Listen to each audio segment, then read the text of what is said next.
Me han contado muchas cosas extrañas que ocurren en el metro del Distrito Federal, ahora Ciudad de México. De cosas que ocurren en sus estaciones cuando se van quedando vacías. De voces, de sombras y visiones. Supongo que si existen los fantasmas, el metro es un buen lugar para ellos. Hace años, tuve mi propia experiencia en él, y es quizás lo único sobrenatural que me ha ocurrido en la vida. Con el tiempo descarté mi teoría inicial de que se tratara de una sumamente elaborada y macabra broma sin ningún propósito. Lo hice cuando me enteré de personas que vivieron sucesos sumamente similares. El siguiente relato ocurre en el año 2010 cuando no tenía mucho de haber llegado a vivir a la Ciudad de México. A los pocos meses, una amiga que después se convertiría en mi novia y con quien ahora vivo, tuvo la oportunidad de visitarme un fin de semana. El lunes a la 1 de la madrugada tomaba el avión de regreso a casa, así que el domingo era su último día para pasear conmigo por la ciudad.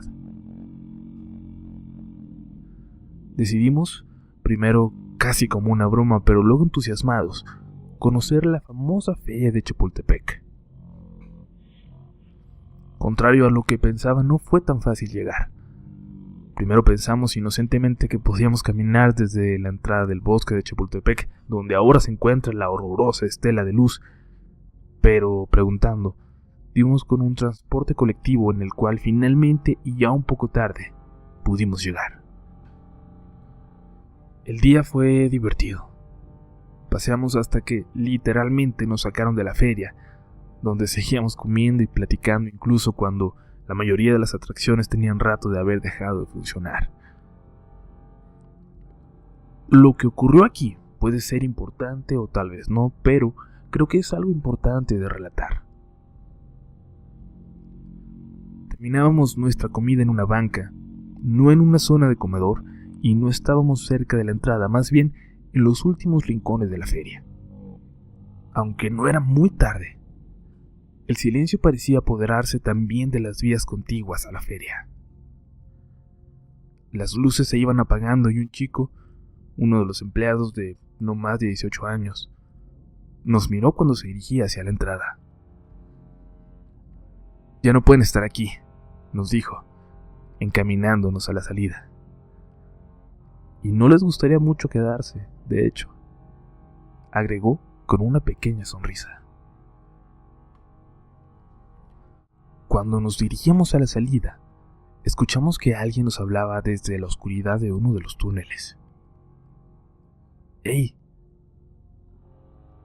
Cuando volteamos, creímos ver a uno de los chicos de la casona del terror aún disfrazado, y corrimos un poco, riéndonos de nervios, por la broma que suponíamos nos acababan de hacer. Sin embargo, lo que pasó nos dejó algo nerviosos, sensibles. Es extraño y tal vez no tenga nada que ver, o tal vez nos dejó extremadamente perceptivos para lo que estaba por venir. Ustedes tendrán la mejor opinión. Compramos un refresco y caminamos un rato alrededor de la feria. En uno de los lugares cercanos parecía haber algún tipo de evento especial, así que decidimos sentarnos ahí para hacer tiempo. Después de todo, mi entonces amiga tenía consigo la pequeña mochila con la que había viajado. Era un desperdicio de tiempo volver a casa, así que dejaríamos pasar las horas hasta que diera el tiempo de dirigirnos al aeropuerto.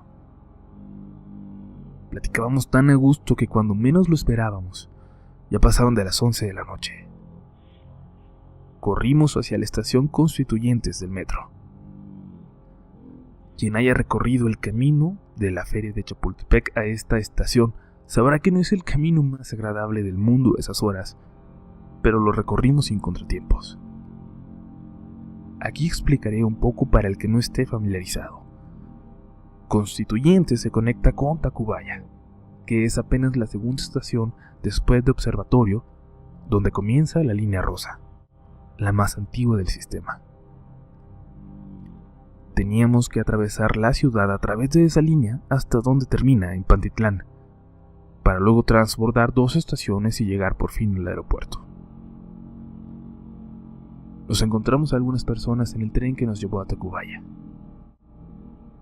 Ya ahí, por la hora, por el día y por la dirección a la que íbamos, la estación parecía desolada. Tacubaya es una estación sumamente profunda, con la que siempre tuve algo de problemas al ser alguien a quien no le gusta la sensación de estar bajo toneladas de tierra. Solo 2 jóvenes estaban en el andén con dirección a Pantitlán, en el otro extremo, cerca del último vagón. Nosotros esperábamos por los primeros. Cuando llegó el tren, nos subimos a un vagón vacío. Al sentarnos, sentí un pequeño escalofrío. Los 2 lo platicamos. Habíamos quedado algo nerviosos desde la aparición del joven en la feria. Ahora, ese sentimiento de susto, de que algo estaba a punto de pasar, se volvía más intenso. Giré mi vista hacia el otro extremo del vagón. Una mujer nos sonreía, mostrando los dientes, con los ojos inexpresivos pero mirando claramente hacia donde estábamos nosotros. No supe qué hacer. Me quedé callado, miré al piso. Mi amiga solo atinó a decirle «Buenas noches», pero la mujer no respondió. «¿Qué onda con la señora?», me preguntó en voz baja, y tan disimuladamente como podía, comencé a ver a la mujer de reojo.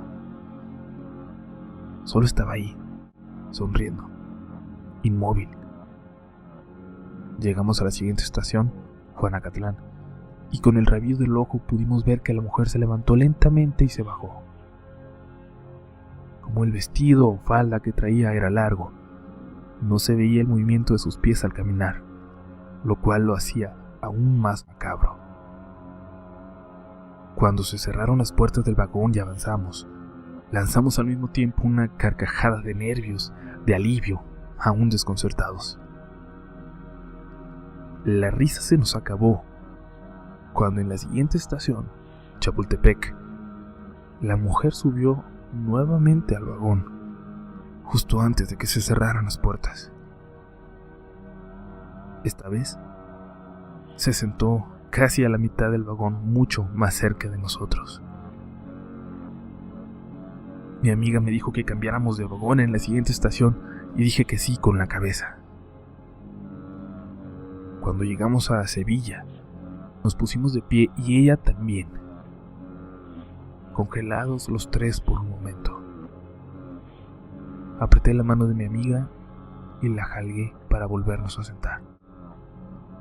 En ese momento, decidí que no iba a caer en la broma o juego de esa mujer, pensando en el fondo que podía ser la misma persona que nos quiso asustar en la feria horas antes.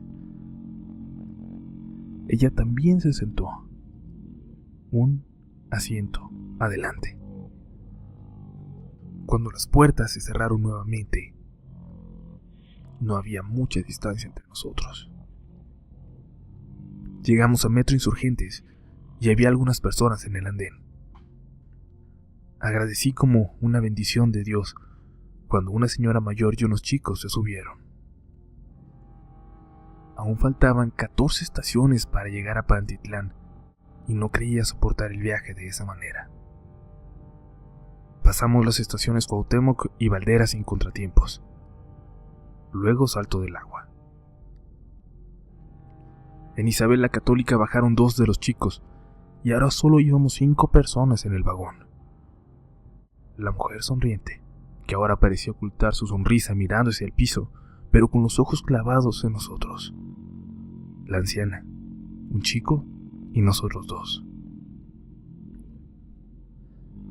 El chico se bajó en Pino Suárez y yo me sentí aún más nervioso. Aún faltaba la mitad del recorrido y ahora sentía también responsabilidad por la señora que había cometido el error de subir en el mismo vagón que nosotros. sentada ahí, a un asiento de distancia de nosotros, dándole la espalda a la mujer que ahora nuevamente nos miraba sonriendo. Sentía la tentación de pedirle que viniera con nosotros, que cambiara de vagón, pero hubiera sido imposible de explicar. Mi amiga entendió lo que pasaba, que no podíamos dejarla ir, pero tampoco decirle nada. Así que dejó de insistir en el cambio. Merced, Candelaria, San Lázaro. Las estaciones pasaban y nadie se subía, y sin notarlo, la mujer se acercaba un poco más con cada cambio de estación. Yo rogaba al cielo que no se fuera la luz, que no saturara el tren entre túneles como me había ocurrido recientemente. Pasamos Moctezuma y Balbuena, y en la siguiente estación, Boulevard Puerto Aéreo. Casi sorprendiéndonos, con el aviso de las puertas por cerrarse, la anciana dio un salto y salió del vagón. Pálida, parada al lado de la puerta, nos observaba a ambos con una mirada como de disculpa. No sé si era consciente de lo que pasaba. No sé si era de algún modo consciente de que los tres estábamos en eso y de que acababa de traicionarnos. Y ahora estábamos nuevamente solos, al lado de esa cosa, de esa extraña mujer a la que no podíamos ver fijamente. Es muy extraño, no recuerdo bien su cara porque nunca la vimos con la suficiente valentía tal vez, pero sí recuerdo los ojos abiertos y la sonrisa blanca, muy blanca. En mis recuerdos es como si el resto de su cara, de su rostro, hubiera sido un negro completamente vacío, y ahora estaba ahí, parada, a escasos 3 metros de nosotros. Aún nos quedaban 2 estaciones más y la siguiente sería Pantitlán. Mi amiga me jaló con poco tiempo para que cerraran las puertas. Bajamos y apenas alcanzamos a subir al vagón de al lado. En él habían 2 o 3 personas y otras 2 se subieron en la estación Zaragoza. Esa última parte del recorrido, esa última estación, pudimos ver cómo la mujer estaba parada en el centro del vagón contiguo, vacío, observando hacia nosotros. Cuando las puertas se abrieron, apresuramos el paso y volamos hacia la conexión con la línea amarilla. Las 2 estaciones hacia el aeropuerto fueron tranquilas, aunque no pudimos platicar mucho. En el aeropuerto, con algo de tiempo, nos tomamos un último café. Sé que en el fondo me lo invitó para que dieran las 12 y yo tuviera un pretexto para no tener que regresar en el metro, en esa línea, hasta mi casa. Tardé unos meses para volver a tomarlo. Nunca lo volví a hacer solo a esas horas. 1 año o año y medio después de eso, ya siendo novios, nos mudamos juntos. Y hoy vivimos en San José del Cabo, en Baja California Sur. Ya no hablamos de lo sucedido y somos felices en esta pequeña ciudad, donde no hay metro. Muchas gracias por leer mi historia.